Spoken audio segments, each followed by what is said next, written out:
satu jelas sekali kok, di situ jelaskan lagi kan teman-teman. Pada mulanya adalah firman, firman itu bersama-sama dengan Allah, dan firman itu adalah Allah. Dan diterangkan juga dalam ayat 14 loh. Firman yang adalah Allah itu, yang adalah logosnya Allah, yang adalah Allah juga itu telah menjadi manusia di dalam pribadi Yesus. Makanya kembali ke tadi teman-teman, kembali ke tadi ya. Yesus itu memiliki donatur teman-teman ya. Kembali ke tadi. Kita jangan ke sana kemari teman-teman. Kita ke satu topik aja dulu tadi teman, isu yang tadi ya, Yesus adalah donatur, yaitu tadi. Makanya kenapa Yesus dikatakan donatur, teman-teman ya? Kenapa dia dikatakan donatur? Karena itu tadi aku bilang, Yohanes 1 ayat 1, Yohanes 1:14, dan kitab Kolose 2 ayat 9. Jelas sekali berkata di situ bahwa pada mulanya adalah firman, firman itu bersama-sama dengan Allah, dan firman itu adalah Allah. Firman yang adalah Allah itu di dalam ayat 14 diterangkan telah menjadi manusia. Nah, makanya dalam pribadi Yesus itu memiliki donatur, natur ilahi dan natur insani. Makanya ketika Bang Yusuf PI bertanya bahwa apakah yang dilahirkan oleh Bunda Maria itu adalah Tuhan? Ya. Dia juga adalah Tuhan, dia juga adalah manusia. Karena memiliki natur manusia yang disebut, dan natur ilahi. Yang disebut Bang, yang disebut logos itu selain Yesus ada nggak? Kalau yang disebut logos itu dalam konteks apa dulu nih Bang? Injil yang 1 ayat 1 atau Bukan, di dalam perjanjian baru, logos ya, yang disebut dengan logos Tuhan itu cuma Yesus apa ada selain Yesus? Iya, kalau berbicara tentang makna kata logos yang udah aku kasih tahu artinya tadi teman-teman, berbicara tentang akalnya Allah, kecerdasannya Allah, kepandaiannya Allah, ya kan, logikanya Allah, ya hanya Yesus lah Bang. Hanya Yesus ya? Iya Bang, hanya Yesus Bang yang dirujukan itu logos, makna kata logos itu hanya Yesus loh. Kecerdasannya saya dia. tampilkan data ini ya. Saya tampilkan data. Silakan. Hanya Jadi dia loh. begini. Sesuai dengan konteks Yohanes 1 ayat 1. Ya, jadi menurut antum, coba antum buka di dalam Markus 4 nomor 15. Ya silakan. Orang-orang yang di pinggir jalan, tempat firman itu ditaburkan. Ini firman Tuhan ya. Betul. Ialah mereka yang mendengar firman, lalu datanglah iblis dan mengambil firman yang baru ditaburkan di dalam mereka. Kan kata Anda tadi, istilah logos Tuhan itu hanya Yesus. Ternyata di dalam Markus 4 nomor 15 terjemahan yang baru, itu istilah firman kalau dalam bahasa Yunaninya itu menggunakan kata logos. Jadi kalau kita baca, original teksnya ini ya, hoitoi de eisin ohi paraten hodon hapo speretoi ho logos kai hotan ekousosin. Jadi logos ya, kata-kata logos, nah, logos di sini ton esparmenon eistos. Ini adalah logos Tuhan yang derajatnya sama seperti Yesus, derajatnya persis seperti Yesus. Kalau Anda hanya mengatakan ini hanya Yesus, nah saya kira kurang tepat. Berarti iblis di sini pernah menabur-naburkan Yesus ke jalan gitu. Apakah begitu nanti? Kan enggak kan? Dan mengambil firman yang ditaburkan di dalam mereka. Berarti banyak dong Yesus berarti dong. Bukan cuma satu berarti kalau seperti itu. Gimana tuh? Oke, baik, aku jelaskan teman-teman ya. Begini Bang Ustadz, di dalam kekesenan ya, logos itu bisa berujuk kepada dua makna teman-teman ya. Yang Pak Ustadz kasih data tadi itu berujuk kepada makna rema, logos yang ada rema teman-teman ya. Itu jelas loh. Logos bukan rema. Bentar dulu. Rema beda. Firman, bentar dulu Bang. Firman itu ada dua pemahamannya Bang. Ada dua pemahamannya. Firman itu ada dua pemahamannya, yaitu logos dan rema. Nah, rema itu yang Abang sampaikan tadi. Rema itu adalah perkataannya. Jadi makanya ayat itu berkata begini, Bang. Setiap perkataan-perkataan yang telah ditaburkan, ya kan? Nah, ada tiga hal di situ yang harus kita lihat, teman-teman. Ada yang jatuh di pinggir jalan, ada yang jatuh di batu-batu, ada yang jatuh di tanah yang subur. Gitu loh. Nah, itu Yesus itu sedang menceritakan situ, sedang memberikan penjelasan tentang makna kata firman yang ditaburkan itu, teman-teman ya. Jadi itu dua makna yang berbeda, Bang, antara logos, firman yang adalah logos, dan firman yang adalah rema. Itu berbeda, Bang. Makanya aku bilang, ketika Ustadz tanya tentang makna kata firman yang adalah logos, itu hanya berujuk kepada Yesus, nggak berujuk kepada siapa-siapa.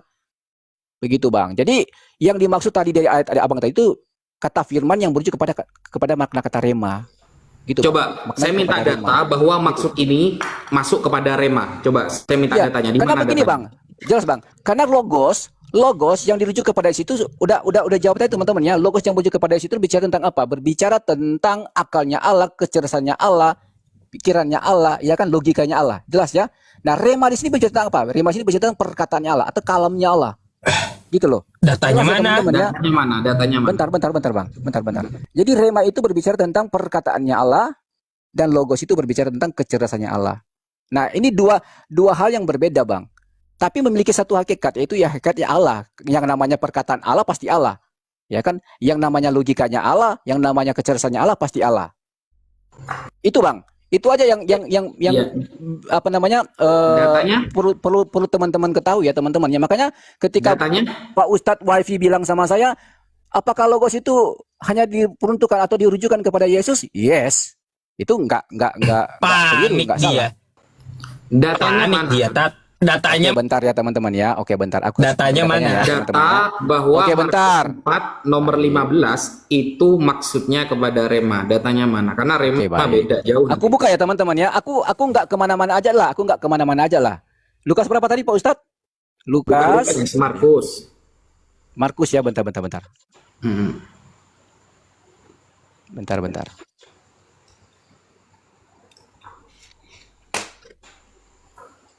Oke, Markus.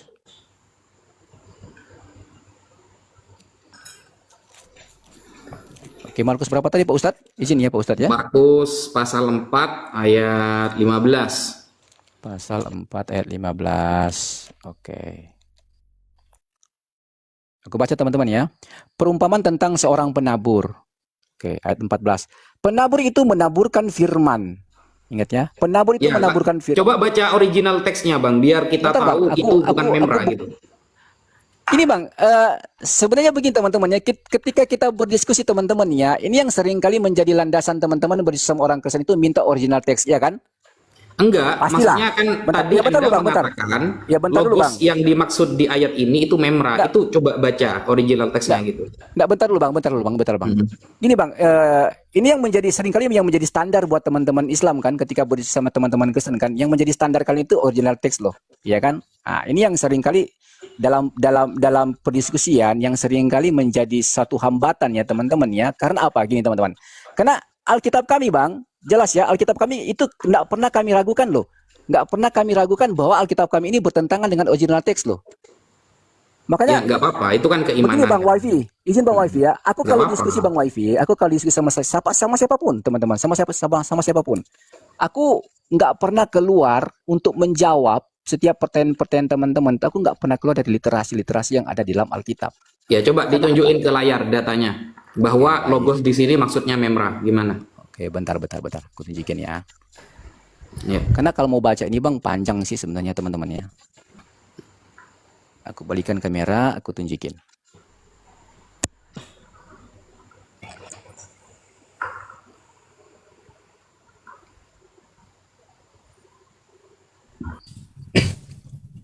Oke, perhatikan teman-teman ya. Aku balikin. Oke. Ini jelas teman-teman ya.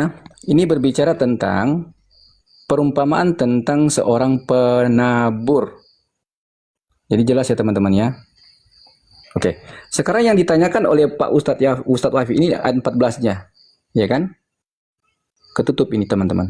Ayat 14 Pak Ustadz. Oke. Penabur itu menaburkan firman. Orang-orang yang di pinggir jalan tempat firman itu ditaburkan, lalu mereka mendengar firman. Ingat ya sekali lagi ya, mendengar firman. Nah, sekarang orang yang mendengar firman itu gimana, Bang?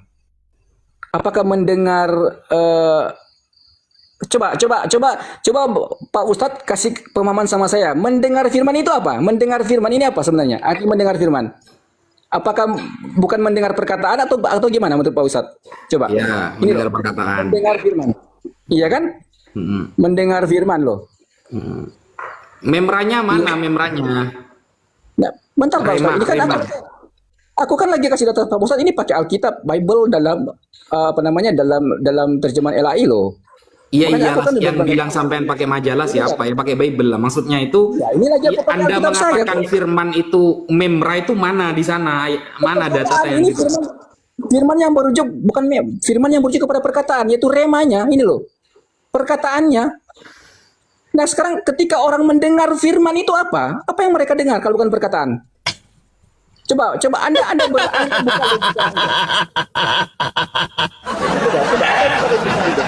Mendengar Saya kira gini loh Bang. Gini, maksudnya Bentar. kita pakai original teks, pakai original Bentar, teksnya bentar, ini ya. bentar. Bentar Di dulu sana dong, bentar dulu, menggunakan Pak. kata logos loh Bang, bukan memra. Bentar dulu dong. Ya bentar dulu dong. Ini lagi. Makanya begini teman-teman. Ya makanya ketika diskusi sama kalian, kenapa sih kalian itu nggak mau mengakui dalam Alkitab kami yang telah diterjemahkan ini loh? Kenapa? Apa alasannya? Masalahnya di situ? Enggak, karena gini Bang, Indonesia itu, kosakata Indonesia itu lebih sedikit daripada kosakata orang-orang Timur Tengah, daripada kosakata Yunani. Itu Indonesia lebih sedikit Bang, sehingga menentukan firman ini bermakna rema atau logos atau daftar, itu kita harus merujuk kepada teks aslinya dulu. Ternyata setelah kita melihat teks aslinya, ayatnya itu menggunakan logos, bukan memra, bukan eipen. Kalau pakai Yunani seharusnya, apa kalau ini memra, di sini di Yunaninya seharusnya tertulis eipen Bang, bukan logos gitu loh. Begini aja. Oke. Sekarang Pak Ustadz coba pahami ini mendengar firman ini apa? Ini loh, mendengar firman ini apa? Iya, kita tahu Bang, kita tahu. Ya, terus apa itu artinya mendengar firman itu Iya, apa? yang ditabur itu firman itu beda nggak dengan yang mendengar firman? Nah, dengar dulu. Ini mendengar firman ini apa maksudnya ini?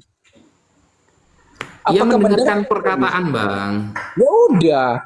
Lah enggak, Terus apa? maksudnya yang mengatakan itu adalah memra mana datanya gitu loh. Ya, apalagi sih aku harus buktikan sama Pak Ustadz ini? Ini udah jelas sekali loh. Iya, mana? Tunjukkan Begini, Pak Bang, Ustadz. mana memranya Izin, gitu loh. Izin Pak Ustadz ya. Makanya aku bilang, kalau aku nggak mau percaya dengan data dalam Alkitab ini, ya kan? Kalau aku ragu dengan data Alkitab ini, ya kan? Bagaimana mungkin aku bisa kasih data ini kalau aku ragu dengan perkataan ini loh? Saya kira Anda akan menunjukkan data bahwa yang dimaksud dalam Markus 4 nomor 15 firman itu adalah memra, ada datanya. Kalau cuma data seperti itu kita bisa sama-sama buka semua Bang gitu loh. Bang, begini Bang, logikanya Bang Ustadz, izinnya Bang Ustadz ya, aku izinnya. Logikanya Pak Ustadz begini Pak Ustadz. Ini data kami loh, referensi kami yang valid ini loh. Ini data kami loh.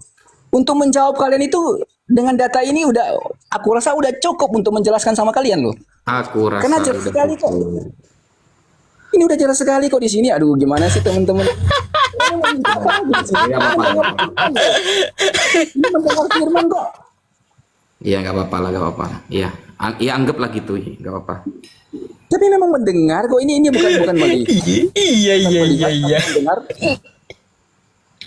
Kenapa? Ya nggak apa-apa kalau memang itu Anda anggap data yang akurat, yang keren, ya sudah. Nggak apa-apa. Makanya begini teman-teman. Tadi kan kita bahas sebenarnya tentang apa yang diisukan oleh Pak Ustadz Yusuf PI kan tadi ya. Anakku adalah Tuhanku. Berbicara tentang Yesus tadi kan. Makanya tadi gini teman-teman, yang kayaknya Pak Ustadz Yusuf PI kan itu kasih pertanyaan sama saya tentang tema ini. Sebenarnya aku mau apa namanya, mau kejar terus tema ini sebenarnya. Anakku adalah Tuhanku gitu loh.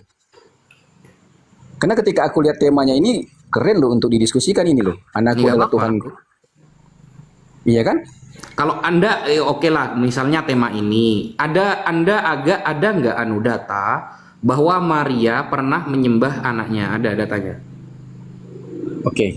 Aku kasih lihat teman-teman ya. Anda bicara tentang secara eksplisit Maria menyembah Tuhan atau menyembah anaknya, nggak ada. Anda mau cari di dalam? Nggak ada ya. Tidak ada, nggak ada memang. Terus Nggak ada. Anda berani mengatakan Maria itu bertuhan anaknya, itu dapat data dari mana? Oke, baik teman-teman ya. Aku balikan kamera dulu ya. Oke, aku balikan kamera.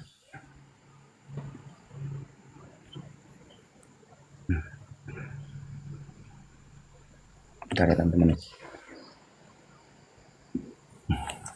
Oke.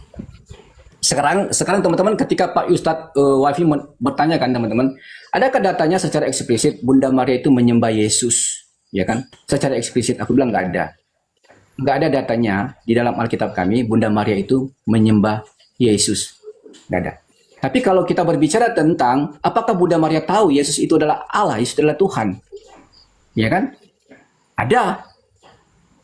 Datanya ada di dalam kitab Lukas, dikatakan begini bang. Dalilnya begini. Ketika Bunda Maria berkunjung ke saudaranya Elizabeth, ya kan? Ketika Bunda Maria berkunjung ke saudaranya Elizabeth, ketika Elizabeth ketemu dengan Bunda Maria, Elizabeth dipenuhkan dengan kuasa Roh Kudus. Ya kan? Dipenuhkan dengan kuasa Roh Kudus, bahkan anak yang di dalam kandungannya Elizabeth itu sambil bergerak. Bahkan ketika Bunda Maria mendapatkan wahyu dari malaikat Tuhan tentang dia akan mengandung, jelas sekali kok dikatakan situ kan. Engkau akan mengandung dalam Injil Matius, Injil Lukas juga di dalilnya ada di situ loh. Injil Matius 2 dan Injil Lukas 1 juga ada jelas sekali tentang kelahiran Tuhan Yesus ya teman-teman ya.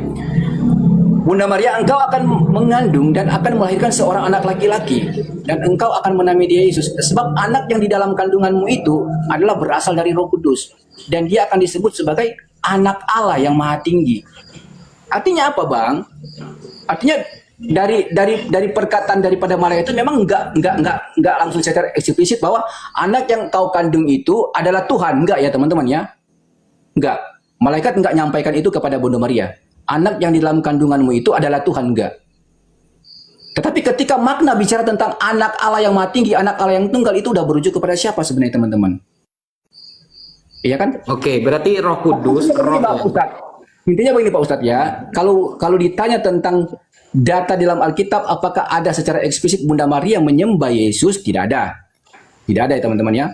Tapi apakah ada data di dalam Alkitab bahwa Bunda Maria tahu yang dikandungnya itu adalah Tuhan? Ada. Seperti yang saya sampaikan tadi. Bukan Tuhan, tapi Roh Kudus gitu.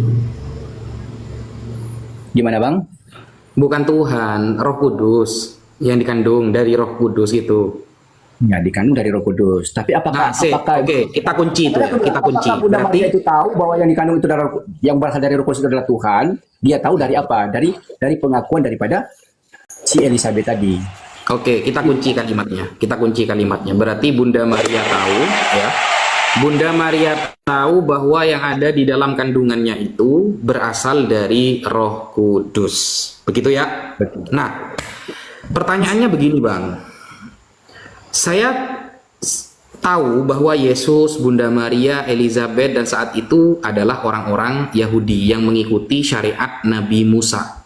Kan waktu itu kan mengikuti syariat atau aturan Taurat. Nah, saya minta data Mas, bahwa Roh Kudus itu adalah Tuhan, ada nggak di Taurat? Di pemahaman Yahudi, bahwa Roh Kudus itu adalah Tuhan. Di dalam Taurat ya? Kan gini, Bunda Maria orang Yahudi, Yesus orang Yahudi, Elizabeth hidup di aturan Musa. Nah, pernah nggak Musa menerangkan bahwa Roh Kudus itu Tuhan gitu loh? Nggak pernah, nggak ada. Nggak ada. Pernah Musa itu adalah Allah. Nggak pernah. Nggak ada literasi. Terus? Ya, nggak ada literasi. Memang nggak ada bang, nggak ada di situ. Musa sedang menjelaskan Roh Kudus itu adalah Allah, nggak ada. Nggak ada. Terus sejak kapan Roh Kudus itu dinarasikan sebagai Allah? Sejak kapan? Oke, kalau Anda bicara tentang sejak kapan Roh Kudus itu dinarasikan sebagai Allah itu dalam Perjanjian Baru, Bang. Baru ada di Perjanjian Baru. Di ayat mana awal mula dia Roh Kudus itu dianggap Tuhan itu awal mulanya di ayat mana? Oke, aku kasih tahu teman-teman ya. Oke. Di sini teman-teman ya, Allah itu adalah roh, teman-teman ya. Oke. Aku kasih datanya di dalam Yohanes 14 ayat 24. Bukan Allah itu adalah roh, bukan Bang, tapi Roh Kudus. Kan Ya. yang bersaksi di surga kan 3 tuh dalam Bible kan? Bapa, Anak, dan Roh Kudus. Nah, Roh Kudus ini sebagai Tuhan itu siapa yang pertama kali menarasikan gitu loh? Oke, kan Bang, gini Bang, logikanya begini Bang. Apakah roh Allah itu bukan Roh Kudus?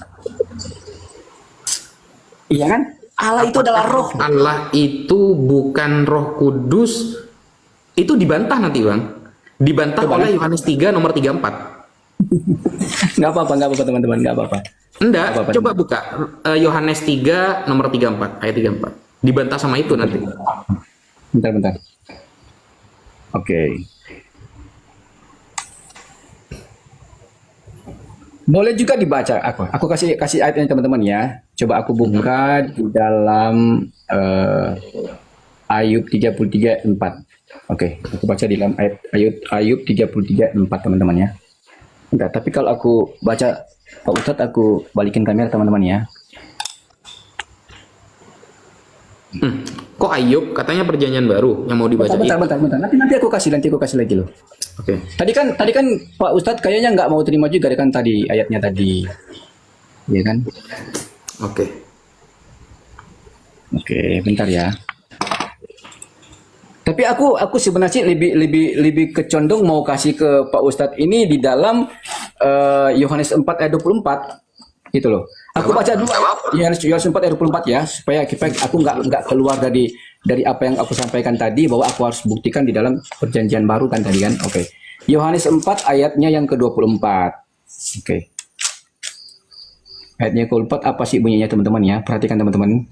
Ayat 24. Allah itu roh, dan barang siapa menyembah dia harus menyembahnya dalam roh dan kebenaran. Jadi jelas sekali teman-teman ya, Allah itu adalah roh. Makanya aku bilang sama Pak Ustadz tadi kan, Allah yang adalah roh itu berarti kalau Roh Kudus itu dirujukan kepada siapa sebenarnya kan? Udah jelas kok sebenarnya di situ teman-teman. Tapi aku coba lagi kasih ya, ada tanya teman-teman ya, coba. Aku kasih lagi data di dalam. Oke, 1 Korintus 3 ayat 17. Bentar ya.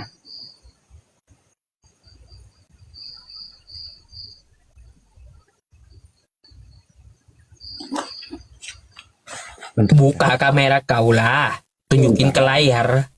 Aduh. Ngapain berhala ngomong, gambar bisa ngomong? Coba berhala ngomong. Aku kalau baca memang harus tutup kamera Pak Ustadz. Emang nggak boleh ya? Kecuali kalau aku tunjukin datanya, gitu loh. Tapi kalau nggak bisa ya mau apain, mau apain juga. Kalau nggak bisa ya udah diturunkan aja, nggak apa-apa kok. Oke, sekali lagi teman-teman aku baca di dalam yang tadi Pak Ustadz ya, jelas tadi ya, di dalam Injil Yohanes 4 ayat 24. Aku tunjukin dulu teman-teman. Bentar. Oke, aku balikan kamera ya.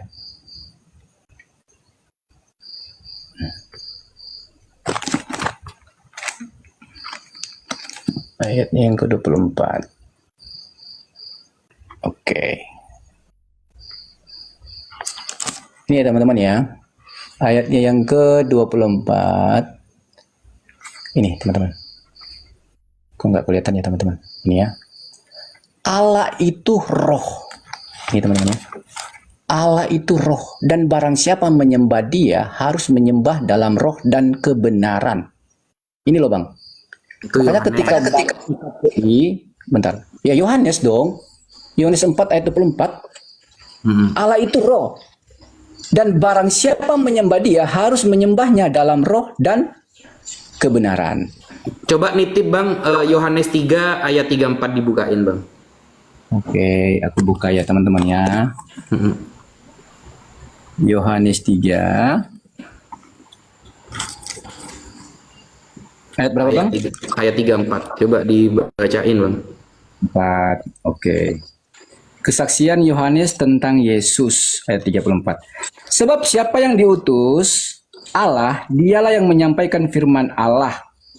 Karena Allah mengaruniakan rohnya dengan tidak terbatas.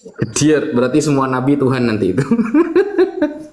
Nah, itu salah Bang. Itu pemaknaannya salah. Siapa yang diutus? Sekarang saya tanya, Musa diutus Allah apa enggak? Betul, diutus Allah. Iya, dapat Roh Kudus juga. Berarti Tuhan juga gitu.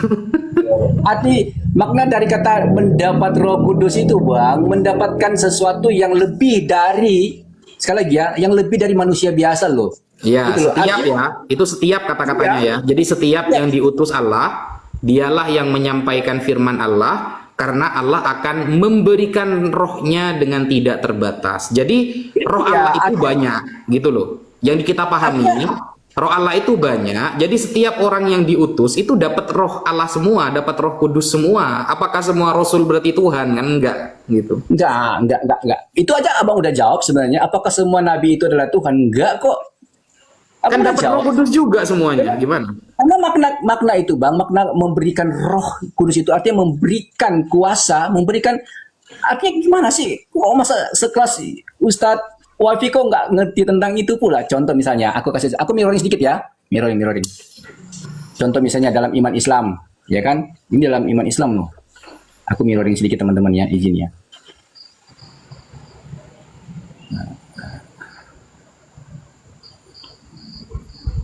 Kata-katanya setiap loh, setiap yang diutus loh.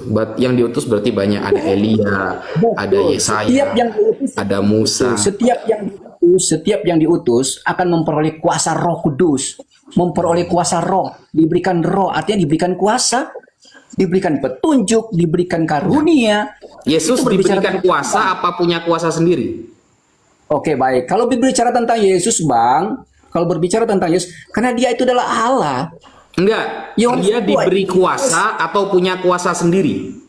Oke, Yesus itu teman-teman ya, dalam perjanjian baru yang adalah Allah, teman-teman, banyak sekali literasi dalam kitab. Yesus berkata, ya kan, segala kuasa yang ada padaku itu pemberian dari Tuhan, pemberian dari Bapa. Nah, dikasih Banyak- juga kan?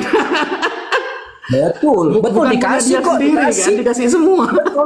Betul, Bapak yang kasih sama dia, Bapak yang kasih sama dia. Sama berarti. Utusan yang Ya, lain betul, juga Bang. dikasih kan? Beda bang, Bapak yang kasih sama dia. Kenapa Tapi kok berbicara sama-sama kalau kita dikasih? berbicara Yesus, bentar. Kalau kita berbicara Yesus, jelas sekali kok. Yesus itu adalah Allah itu sendiri. Enggak, aku kasih kuasa itu dikasih apa punya sendiri kan? Ini. Itu kan Baik, makanya dengar bang. Makanya begini bang, untuk memahami Yesus seperti ini bang. Kenapa Yesus berkata bahwa segala kuasa ya kan telah diberikan kepadaku. Siapa yang kasih? Bapa yang beri kasih. Ya kan? kekuatan Makanya- Musa dikasih. Kekuatan Bentar, Musa itu Bang. dari Musa apa dikasih Bapak Allah? Dikasih Tuhan. Dikasih Tuhan juga. Ya, betul. Ya makanya berbeda bang antara kita memahami Musa dengan Yesus sangat berbeda. Itu sangat berbeda. Karena Yesus itu Kan adalah sama-sama Allah itu dikasih, sendiri. Bang. Aku kasih tahu sama kamu. Begini bang. Perbedaannya begini bang. Aku kasih analogi teman-teman ya. Oke. Di dalam pemahaman kekristenan, ya kan, kami kan memahami yang namanya ketuhanan dalam konsep Tritunggal teman-teman ya. Makanya dikatakan Yesus itu diberikan kuasa. Siapa yang memberikan kuasa itu kepada Yesus? Bapa. Dalam apa? Dalam hal kemanusiaan dia sebagai rasul, sebagai nabi, sebagai utusan. Ingat ya teman-temannya, sebagai rasul, sebagai nabi, sebagai utusan. Aku kasih sedikit contoh teman-teman. Viro ini teman-teman, Viro ini. Ini aku kasih contoh teman-teman. Viro, ya kan? Di dalam Viro ini ada sang sumber, Dok. Ada sesuatu yang memberikan Viro perintah dan memberikan Viro sesuatu untuk supaya Viro ini bisa bergerak, bisa kemana-mana, bisa ngomong, ya kan? Siapa itu? Otak Viro, ya kan? Otak Viro itu memerintahkan tangan Viro terangkat, ya pasti terangkat, iya kan? Otak saya memerintahkan tangan saya terangkat, tangan ini nggak bisa terangkat kalau tidak ada perintah dari atau tidak diberikan oleh otak saya untuk memerintahkan tangan ini terangkat, gitu loh. Pemahaman makna kata Tritunggal dalam konsep Tritunggal dalam kekristenan jelas sekali abangku. Yesus itu adalah Allah, Yesus itu adalah Tuhan.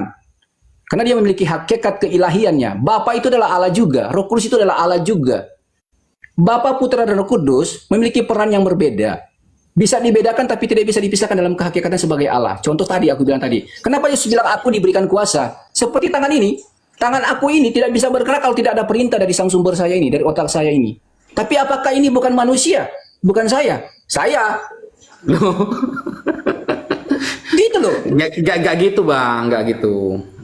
Ya itu menurut teman-teman nggak begitu, tapi menurut Nggak sih Kristen lah. seperti itu. Tangan itu pribadi bukan? Tangan ini adalah bagian dari saya ini loh. Pertanyaannya Kebagian. pribadi bukan? Bentar bang, ini aku lagi nggak jelaskan teman-temannya kalau Viro ini Tuhan nggak ya? Aku nggak. Enggak. Itu kan hanya permisalan. Permisalan, kan? Analogi. Sabar dulu. Analogi apapun teman-teman ya, kalau kita mau kaitkan dengan Allah, dengan Tuhan itu tidak akan ada yang sempurna analogi itu teman-teman. Tapi setidaknya ketika Viro mau jelaskan, ya benar. Enggak kan tadi Ketika Mas Viro kan bilang, tangan ini kan saya. Tapi kan Betul. saya juga beda. Nah, sekarang saya tanya, tangan itu pribadi bukan? Tangan saya ini bagian dari saya. Pribadi apa bukan? Bukan pribadi ini bukan pribadi, ini bagian dari saya. Bukan pribadi. Nah, Betul. sedangkan Yesus, Bapa dengan Roh Kudus itu 3 pribadi. Nggak bisa Anda mencontohkan bagian dari tubuh Anda, nggak bisa. Karena ini pribadinya ada 3 gitu loh. Oke, baik. Menurut Abang, menurut Pak Ustadz, makna kata pribadi itu merujuk kepada apa sebenarnya? Pribadi itu personal. Nah, ini sebuah kesalahan. Memahami Esensial. sebuah Betul. Ini sebuah kesalahan dalam memahami kata pribadi dalam konsep Tritunggal. Saya punya data loh di kitab Ya Anda. betul betul Ustaz, betul Ustaz. Betul, Coba Ustaz. Anda buktikan kalau pribadi itu bukan personal di kitab Anda, coba. Iya, itu jelas kok di KBB betul begitu. Tapi dalam memaknainya, Bang, tidak seperti apa yang kalian pahami. Karena begini, Bang, itu sama aja ketika kalian memahami itu makna kata tiga pribadi itu adalah berbicara tentang keberapaan jumlah Allah kami. Itu yang jadi masalah. Karena dalam iman kekristenan kami nggak pernah merasa bahwa makna kata Tritunggal itu berbicara tentang keberapaan jumlah Tuhan kami. Nggak kok. Nggak ada. Pribadi Berbicara tentang makna kata pribadi itu berbicara tentang kebagaimanaan Allah itu yang satu. Makanya aku bisa menjelaskan tadi dengan kok menggunakan istilah pribadi? Sabar dulu, Bang. Gimana? Bentar dulu dong. Makanya aku begini, Bang. Ketika aku menjelaskan tentang makna kata Tritunggal itu yang berbicara tentang kebagaimanaan Allah yang esa itu, yang satu itu. Jadi makna kata Tritunggal itu bukan berbicara tentang keberapaan jumlah Allah, bukan. Makanya ketika kalian itu ngomong orang ke situ menyembah tiga Tuhan, kami ketawa aja dalam hati. Kami nggak pernah merasa menyembah lebih dari satu Tuhan, apalagi tiga Tuhan. Gitu loh. Karena maknanya jelas, kami memahami makna kata Tritunggal itu jelas. Itu bukan merujuk kepada angka, bukan. Bukan merujuk kepada person, bukan. Bukan merujuk pada oknum, bukan. Bukan, Datanya? tapi merujuk kepada kebagaimanaan Allah itu. Kebagaimanaan Datanya? Allah seperti ya jelas itu datanya jelas sekali kok berbicara tentang Allah itu firman itu adalah Allah. Iya, Bapak itu adalah maksudnya satu Allah. bahwa Tritunggal itu bukan tentang berapa Tuhan, tapi tentang bagaimana statusnya, itu datanya di mana? Iya jelas sekali Bang di dalam Injil berapa tadi aku kasih tahu Injil Matius 28 ayatnya yang ke-19.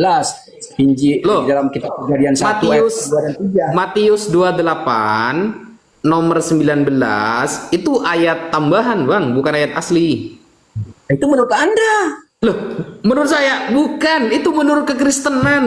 Bukan menurut saya, bukan. Saya tampilkan Begini, datanya Bang. ya. Gimana? Saya Begini, tampilkan Bang. datanya. Tunjukin aja Ustaz. Saya tampilkan Tunjukin datanya aja ya. kalau gitu. Iya, Izin biar dia tahu.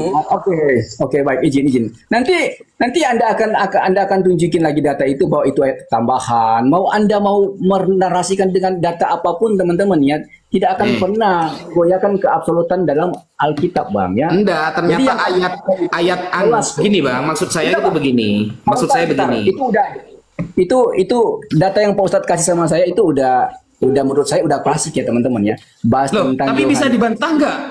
Bentar, tentang apalagi tentang bicara tentang 1 Yohanes 5 lagi kan? 1 Yohanes 5 ayat 7. Bukan 1 Yohanes 5, Matius 28 ayat 19. Itu bukan kata saya. Kekristenan barat sudah mengkaji. Ternyata ayat itu baru muncul di abad keempat. Sebelum abad keempat gak ada ayat itu. Coba buktikan kepada saya, kalau Anda memang mampu, sebelum abad keempat, manuskrip ayat itu ada. Ada nggak?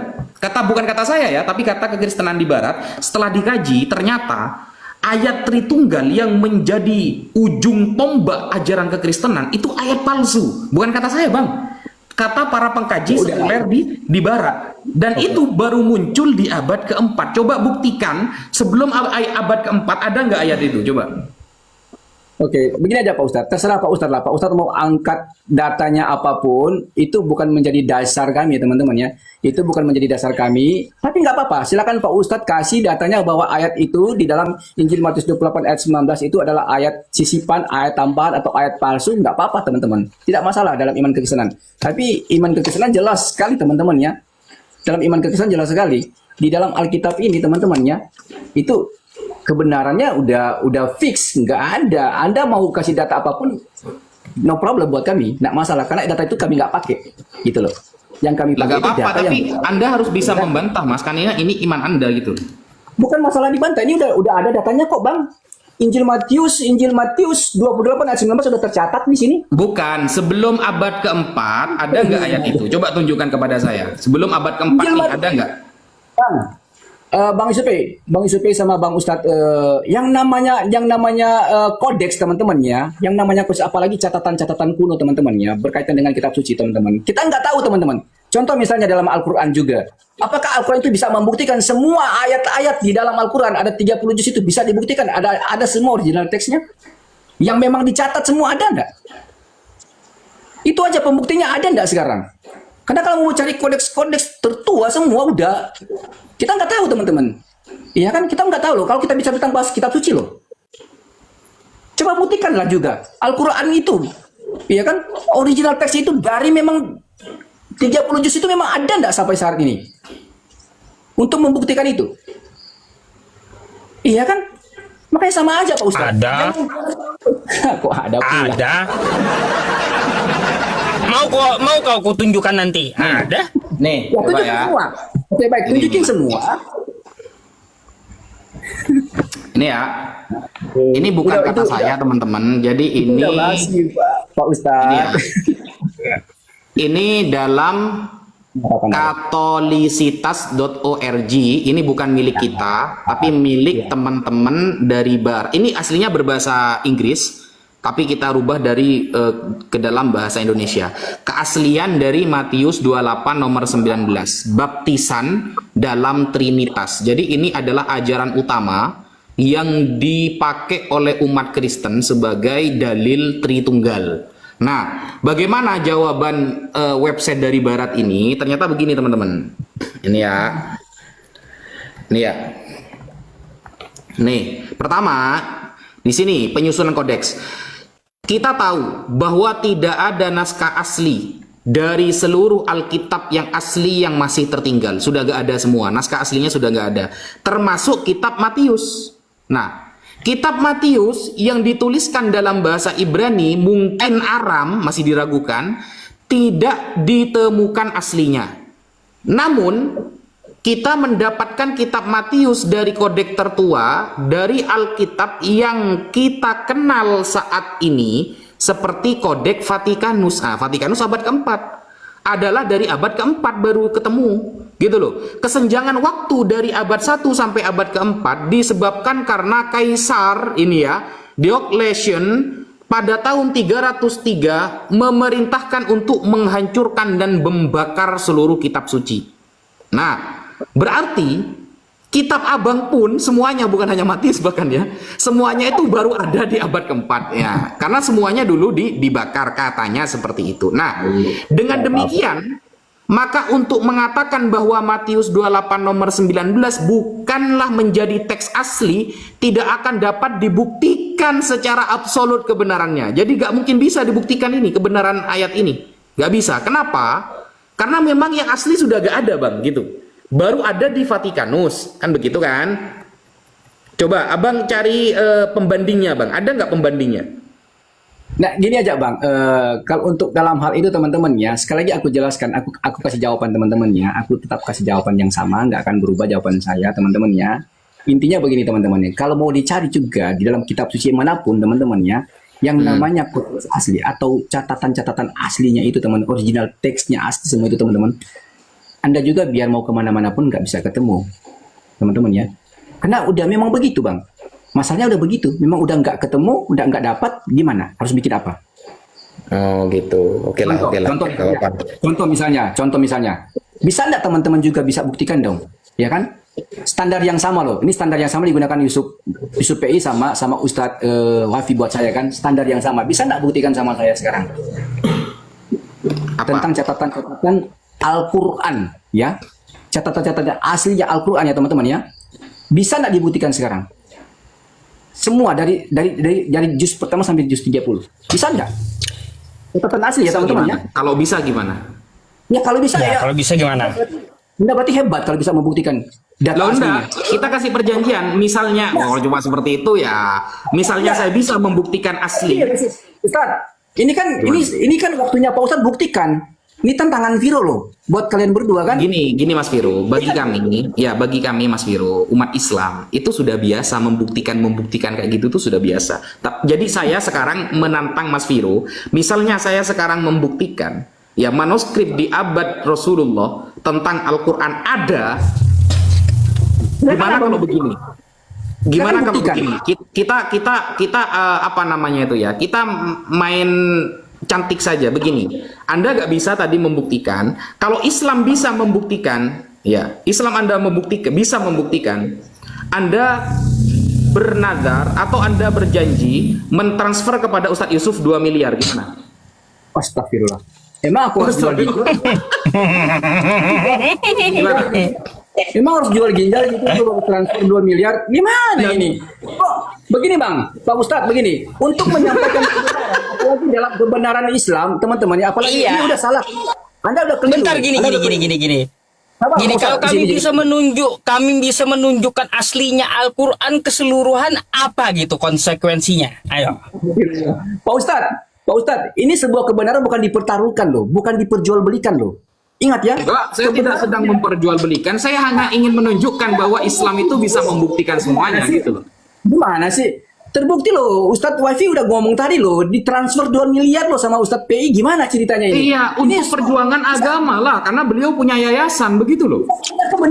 Masa kebenaran di dalam sebuah ajaran Islam itu harus seperti itu Karena ya? ini mahal, Bang. Ini mahal. Kenapa saya katakan mahal? Begini, Bang. Aduh. Sebuah kitab suci, ketika tidak bisa dibuktikan keasliannya, itu bisa meruntuhkan paham semuanya, gitu loh, Bang. Oke, sekarang aku tanya sama Pak Ustadz lah. Kitab suci Al-Quran pertama-tama ditulis di mana? Di Mekah lah. Masa di Oke. Sunda, di Madura? Dengan media apa? Dengan media apa ditulis? Dengan media apa ditulis? Dengan media apa? Apanya dengan media apa? Kan ada sekretaris. Nggak ngerti kayaknya maksudnya nih. Ya sekretaris menulis, tapi dengan menggunakan media apa? Ya banyak lah, ada perpah, Maksudnya apa tuh, kurma, Bang? ada batu, Bukan yang seperti ada itu, yang kurma kulit itu ada nggak sekarang? unta, kan begitu. Oke, yang kulit unta, kulit kurma sekarang buktikan sekarang ada enggak? Kalau ada gimana? Ya silakan buktikan. Itu aja kok. Nih kalau cuma seperti itu ya, Astaga. Bang. Gimana Pak Ustadz ini? Saya akan membuktikan itu. Harus Satu, buktikan dong sekarang. ya, Coba. gini bang. Saya membuktikan itu kepada Mas Viro yang dari tadi gak jawab pakai data sama sekali. Dari tadi. Ini apa Pak Ustadz? Saya minta data Apa ini nggak dong? ada. Ya kalau cuma seperti itu saya ada Quran yang zaman sekarang, Bang. Saya Aku udah kasih tahu ada. berapanya. Gitu. Makanya aku kalau diskusi Pak Ustadz, aku Kalau nggak cuma mau kemana-mana. Alkitab yang tahun sekarang, Bang, saya juga ada Alkitab tahun sekarang ada. Al-Quran yang tahun sekarang ada gitu loh. Oke, sekarang Pak Ustadz buktikan aja sama Viro lah. Buktikan sama Viro lah. Mana catatan-catatan yang asli itu, coba tunjukin aja. Nggak apa-apa kan Viro bisa tahu. Siapa tahu kan Viro dapat hidayah. Gimana sih ini Pak Ustadz? Enggak perlu, jangan. Kalau seperti Mas Viro ini jangan masuk Aduh. Islam, bahaya. Karena Mas Viro ini Oke. nggak ada kitab Oke aslinya lah. saja bisa beriman, bahaya Kalau nggak itu. bisa buktikan itu. Oke, baik. Kalau nggak bisa buktikan itu, aku boleh bertanya satu hal. Apa? Tafadhol. Aku boleh diizinkan bertanya? Karena gini, Oke, Bang. silakan. Oke, aku bertanya ya, teman-teman ya. Oke. Kita membuktikan Al-Quran yang asli itu bukan di live ini saja. Jadi kita sudah sering ngobrol seperti ini, sudah sering. Jadi Baik. Abang, Mas Viro, kalau lihat di YouTube kita ya, YouTube kita perdebatan selama 5 tahun, itu kita sering menunjukkan manuskrip itu, Bang. Gitu loh. Jadi sepertinya Mas Viro ini pemain Oke, baru kita- kayaknya. Oke, tinggalkan itu Pak Ustadz, tinggalkan itu. Aku nggak mau bahas lagi itu, tinggalkan. Tapi bolehkah aku izin bertanya? Gimana? Oke, tinggalkan yang tadi, yang asli original teksnya tinggal. Aku bertanya teman-teman ya. Oke, coba Pak Ustadz jelaskan sama saya Al-A'raf 187. Ya, coba dibaca, Bang. Ya kan abang jelaskan aja lah. Al-A'raf itu 87 masa abang nggak tahu? Katanya menghafal kan? Iya, kan Intinya begini, Kan Anda yang bertanya. Bawakan dulu datanya. Baik. Dalilnya Kayak saya tadi dalilnya loh, saya dalilnya kurang lebih. bertanya, saya tunjukkan data. Oke, baik. Iya, baik. Dalilnya kurang lebih begini loh. Tolong dikoreksi kalau Viro saya lah, salah ya. Dalilnya kurang lebih begini. Ketika ada yang bertanya kepadamu, hai Nabi Muhammad, perihal tentang kiamat, maka katakanlah kepada mereka bahwa kiamat itu hanya sepengetahuan Tuhanmu lah yang tahu, ya kan? Atau Tuhan Muhammad yang tahu, ya kan? Karena di dalamnya huru hara, ya kan? Bahkan sampai 2 kali loh Allah itu memberitakan kepada Nabi Muhammad, katakanlah kepada mereka bahwa perihal tentang kiamat itu hanya sepengetahuan Allah yang tahu, ya kan? Artinya itu sebuah apa? Menurut saya sebuah catatan penting buat Nabi Muhammad untuk tidak memberitahukan tentang kiamat. Oke. Karena memang Terus? kiamat itu hanya sepengetahuan Allah yang tahu, tidak seorang pun yang tahu, gitu loh. Setuju nggak, Bang? Itu. Ya, Kalau terus? saya salah, tolong dikoreksi ya. Iya, nggak apa-apa. Terus pertanyaannya Nggak apa, salah, Bang? kan? Pertanyaan saya, Bang, hadis riwayat Muslim 854. 854. Coba kita buka ya. Sahih Muslim ya. Ya, oh, Sahih Muslim. Sahih Muslim 854. 54. Oke. 854. Oke, terus gimana? Ya, Pak Ustaz langsung jelaskan aja dulu lah itu ya. Sahih Muslim 854. Iya, terus Udah? Oke. Gini Pak Ustadz ya, Al-A'raf 187, perihal, bahkan kalau kita baca tafsir wazirnya, jelas sekali loh, perihal tentang hari kiamat itu hanya Allah Subhanahu wa Ta'ala yang tahu, tidak ada yang tahu. Semua hanya Allah Subhanahu wa Ta'ala yang tahu. Nah, sekarang diterangkan di dalam hadis riwayat Muslim 854, ternyata teman-teman ya, ternyata Nabi Muhammad tahu tentang hari kiamat. Ingat ya, hari kiamat. Tidaklah kiamat itu terjadi kalau bukan hari Jumat. Sekali lagi ya, tidaklah kiamat itu terjadi kalau bukan hari Jumat. Pertanyaan saya tadi, teman-teman. Al-A'raf 187 jelas sekali Allah Subhanahu wa Ta'ala yang tahu tentang kiamat. Sementara hadis riwayat Muslim 854 ternyata Nabi Muhammad tahu tentang hari kiamat. Coba, gimana Bang? jadi begini Bang ya, saya terangkan ya. Bismillahirrahmanirrahim, di dalam Al-A'raf ayat 187. Di sini kan dikatakan begini, yas'alunaka 'anis sa'ah. Orang-orang itu bertanya kepadamu Muhammad tentang as-sa'ah, tentang hari kiamat. Ayyana mursaha, qul inna ilmuha inda rabbi. Maka katakan wahai Muhammad kepada mereka bahwa pengetahuan tentang hari kiamat itu ada pada Tuhanku. Maksudnya ada kepada Allah Subhanahu wa Ta'ala. Nah, la yujalliha liwaqtiha illa huwa. Dan tidak ada seorang pun yang dapat menjelaskan waktu terjadinya selain dia. Jadi bacanya satu ayat ya, jangan dipotong ya. Nah, fakulat fis samawati wal ard. Kiamat itu sangat berat-berat, huru-hara makhluk yang ada di bumi dan di langit itu akan terjadi huru-hara. Jadi, ketika Anda membaca ayat ini cuma separuh, Mas, cuma separuh. Hanya inda robbi, kiamat hanya tahu tentang dari Tuhanku. Lalu ada hadis Nabi Muhammad tahu hari Jumat, itu akan bertentangan kalau baca separuh. Ya. Tapi kalau baca lengkap ayatnya ini ya, la yujalliha liwaqtiha illa huwa. Tidak akan tahu detailnya kecuali hanya Allah. Kapan terjadinya? Sekarang saya tanya, apakah Nabi Muhammad menjelaskan detailnya Jumat kapan? Tahun berapa? Baik. Kan enggak, Bang, gitu loh. Baik, Bang. Apakah sebuah kepastian itu hanya milik Allah? Iya, jelas. Cuma Allah ya. Sebuah kepastian itu cuma milik Allah. Sekarang pertanyaan saya, kiamat terjadi hari Jumat, pasti enggak hari Jumat? Iya, Jumat kapan? Kan kita nggak tahu. Bentar, bukan persoalan kapan, tapi Jumatnya pasti enggak hari Jumat atau kata lain begini. Jumatnya iya. Bisa enggak kiamat itu terjadi Sabtu?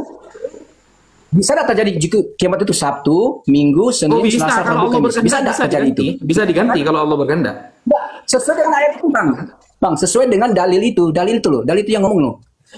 Hadis riwayat Muslim 854 itu sahih loh.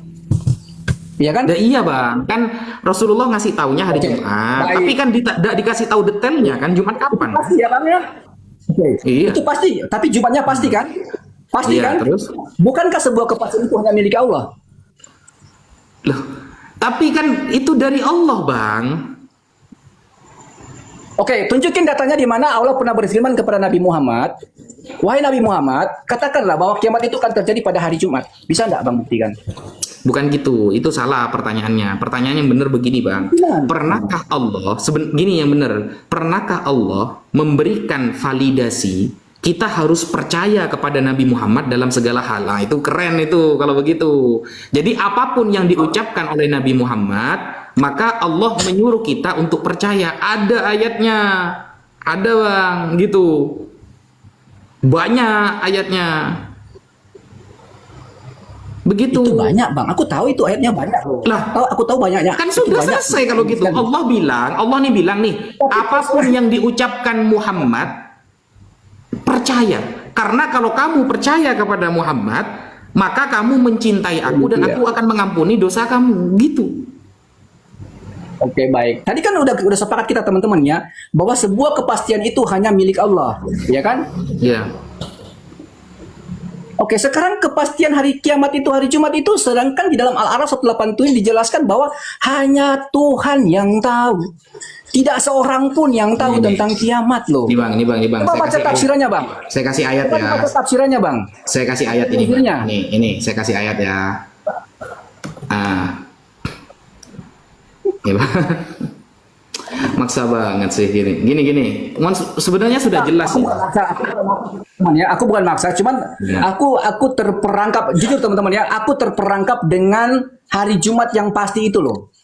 Gitu loh. Aku terperangkap di situ bang, teman-teman ya, kedua Ustadz ya. Aku terperangkap di kata tidaklah kiamat itu terjadi kecuali hari Jumat. Itu masalahnya. Artinya udah kepastian itu loh hari Jumat. Tidak mungkin kiamat itu terjadi Sabtu, Minggu, Senin, Selasa, Rabu, Kamis. Itu sesuai dengan keterangan hadis. Sementara Al-A'raf 187 jelas sekali dikatakan perihal tentang kiamat, waktunya kapan kiamat itu hanya Allah Subhanahu wa taala yang tahu loh. Ini bang. Itu loh. Sebuah kepastian itu hanya milik Allah. Itu maksudnya. Ini bang. Abang buka surah An-Najm ayat 4 bang. Ini apa kata? In huwa illa wahyu yuha. Tidaklah yang dikatakan Muhammad kecuali wahyu dari Allah yang diwahyukan kepada dia. Berarti apapun yang dikatakan oleh Nabi Muhammad itu wahyu dari Allah bang. Makanya kita percaya kepada apa yang disampaikan Nabi Muhammad. Iya ini Al-Quran itu tidak lain kecuali wahyu yang disampaikan kepadanya. Apapun yang dilakukan, apapun yang diucapkan itu datangnya dari Allah. Kalau kita buka ayat setelahnya. Itu Al-Quran bang. Ini ayat setelahnya. Tunggu, santai dulu. Nih. Itu Al-Quran loh. Wa ma yantiqu anil hawa. Dan tidak pula berucap tentang Al-Quran dan penjelasannya berdasarkan hawa nafsunya. Al-Quran dan penjelasannya bang. Jadi tentang ayat tadi, tunggu santai dulu gantian. Tentang ayat tadi, tentang hari kiamat dan lain sebagainya, siapa yang tahu? Rasulullah. Rasulullah dikasih tahu siapa? Ya dikasih tahu Allah bang. Karena dia utusan gitu loh. Ya udahlah, kalau udah begitu jawabannya. Oke. Sama dengan begini, kalau saya mirroring misalnya, Yohanes kan mengatakan misalnya ya, pada mulanya firman bersama Allah, firman adalah Allah. Misalnya saya tanya, kapan Yesus pernah ngajari seperti itu kepada Yohanes? Minta data saya, coba. Oke, Pak Ustadz, jangan lu kesana Pak Ustadz. Aku udah ngerti itu. Kalau kita mirroring sama-sama begitu, kapan Yesus pernah ngajari pada Yohanes, pada mulanya firman bersama Allah, firman adalah Allah. Coba, saya minta data, Yesus pernah ngajari kata-kata seperti itu kepada Yohanes, ada nggak? Nah, masalahnya begini Pak Ustadz, yang data Pak Ustadz kasih tadi itu berbicara tentang Quran loh. Dan penjelasannya. Bukan berbicara Quran tentang hadis. Ya, bukankah Al-Quran itu menjelaskan segala sesuatu kan? Ya udah itu termasuk di situ. Segala ya kan? sesuatu berarti termasuk hari kiamat. Kan termasuk hari kiamat, Bang. Oke, aku terima aja dengan jawaban teman-teman Pak Ustadz ya. Iya, kalau saya mirroring bisa nggak Anda jawab nanti, Pak? Ya udah bisa nggak? Kalau di sini kan ada ya, ada. Maksudnya gini, Bang. Maksudnya gini. Di dalam Al-Qur'an kan legalitasnya ada nih. Yang diucapkan Nabi Muhammad tentang Al-Qur'an dan penjelasannya itu datangnya dari Allah. Penjelasannya berarti tentang hari kiamat, tentang datangnya kiamat, tentang orang-orang munafik, tentang orang-orang beriman, tentang umat-umat terdahulu. Itu kan penjelasannya di Al-Quran semua. Nah, itu datangnya dari Allah. Datangnya dari Allah. Sudah ada jelas. Wa ma yantiqu anil hawa in huwa illa wahyu yuha. Ada, legalitasnya dari Allah ada untuk ikut Nabi Muhammad. Sekarang saya minta, pernahkah Yesus mengatakan, ikutilah Markus, Matius, Lukas, Yohanes, agar kalian tahu terhadap Tuhan? Kan nggak pernah. Atau saya kasih pertanyaan sesimpel tadi, Kapan Yesus pernah ngajari Yohanes? Pada mulanya firman, firman bersama Allah, firman adalah Allah, lalu firman itu turun menjadi manusia. Kapan Yesus pernah ngajariku kepada Yohanes? Saya minta datanya, coba. Ya, aku jawab aja teman-teman ya. Aku jawab buat teman-teman. Ya. 2 Timotius 3, 15 sampai 17 Loh, kok dan Timotius? 2 Petrus. Bentar dulu dong. Kalau lagi mau jawab, katanya Saya mau minta pakai data. Yohanes. Kok lari ke Timotius? Iya kan harus kasih pembuktiannya begitu teman-teman. Lah, Nggak Timotius boleh, sama nggak Yohanes boleh. beda Namanya zaman, Bang. Betul. Cuma begini aja Pak Ustadz. Saya minta Yohanes. Menurut Pak Ustadz Yohanes Ya, aku pernah tanya dulu. bilang Ya, aku tanya bahwa dulu. diajari Yesus seperti Aku itu. tanya dulu. Bentar aku tanya dulu lah. Aku tanya dulu Pak Ustadz. Pak Ustadz, menurut Pak Ustadz itu Yohanes siapa? Yohanes itu Menurut yang murid Yesus. sepengetahuan Pak Ustadz. Murid Yesus. Yohanes itu siapa? Siapa? Murid Tidak. Yesus. Kalau murid Yesus itu berarti dia dengar langsung dari Yesus, dia saksikan langsung dari Yesus, ya kan? Kan yang nulis Yohanes. Iya, mana datanya bahwa karena gini Bang, tulisan 1 Yohanes Oke, ayat datanya. 1 sampai ayat 14 itu hanya ditulis Yohanes. Yang muridnya Yesus banyak. Kenapa kok hanya Yohanes yang nulis itu? Gitu loh. Saya minta bukti. Ya memang karena cuma Yohanes yang nulis di situ. Emang harus Ya, dipaksakan itulah mereka semua. pertanyaannya. Seperti Kenapa ini, Bang. Matius, Markus, Lukas gak nulis? Bahkan Paulus gak nulis. Kenapa ikut cuma Gimana sih, Pak Yohanes? Ustadz? Pak Ustadz, yang namanya kita, aku, Pak Ustadz, ISUPI, ketika Data menulis saja. sesuatu, Nggak usah penjelasan. Coba data saja. Kayak saya itu loh. Saya menunjukkan data kan. Coba data saja. Kapan Ya, Yesus data dong. pernah ngajari Yohanes pada mulanya firman, firman bersama Allah, firman adalah Allah. Coba data saja. Nggak usah penjelasan Bang. Kalau penjelasan Oke. nanti kemana-mana.